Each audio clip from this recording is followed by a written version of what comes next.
مدینہ میں نزول کے بعد رسول اللہ صلی اللہ علیہ وسلم کا پہلا کام کیا تھا؟ نہ محل بنایا نہ قلعہ تعمیر کیا۔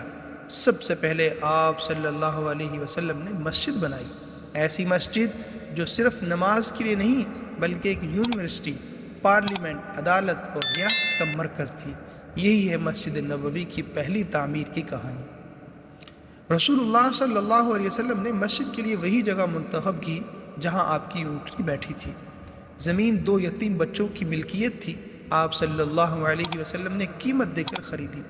مشرکین کی قبریں ہٹائی گئیں، درخت کاٹے گئے اور ویرانہ صاف کیا گیا۔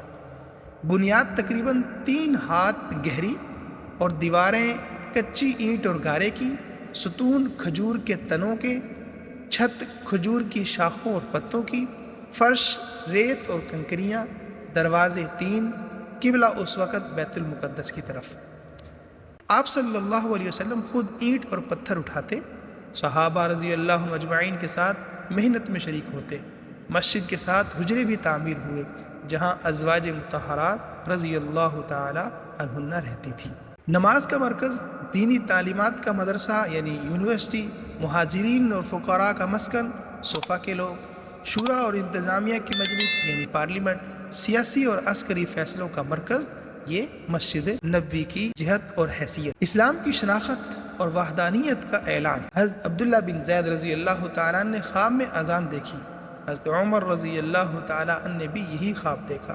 رسول اللہ صلی اللہ علیہ وسلم نے اذان کو برقرار رکھا۔ یہ لاہوتی نغمہ دن میں 5 مرتبہ دنیا کو یاد دلاتا ہے کہ اللہ اکبر، محمد اللہ کے رسول ہیں۔ آپ صلی اللہ علیہ وسلم خود اینٹ اور پتھر اٹھاتے، صحابہ رضی اللہ عنہ اجمعین کے ساتھ محنت میں شریک ہوتے۔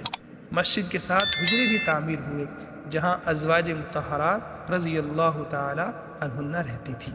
نماز کا مرکز، دینی تعلیمات کا مدرسہ یعنی یونیورسٹی، مہاجرین اور فقراء کا مسکن، صفا کے لوگ، شورا اور انتظامیہ کی مجلس یعنی پارلیمنٹ، سیاسی اور عسکری فیصلوں کا مرکز، یہ مسجد نبوی کی جہت اور حیثیت۔ اسلام کی شناخت اور وحدانیت کا اعلان۔ حضرت عبداللہ بن زید رضی اللہ تعالیٰ عنہ نے خواب میں اذان دیکھی۔ حضرت عمر رضی اللہ تعالیٰ عنہ نے بھی یہی خواب دیکھا۔ رسول اللہ صلی اللہ علیہ وسلم نے اذان کو برقرار رکھا۔ یہ لاہوتی نغمہ دن میں 5 مرتبہ دنیا کو یاد دلاتا ہے کہ اللہ اکبر، محمد اللہ کے رسول ہیں۔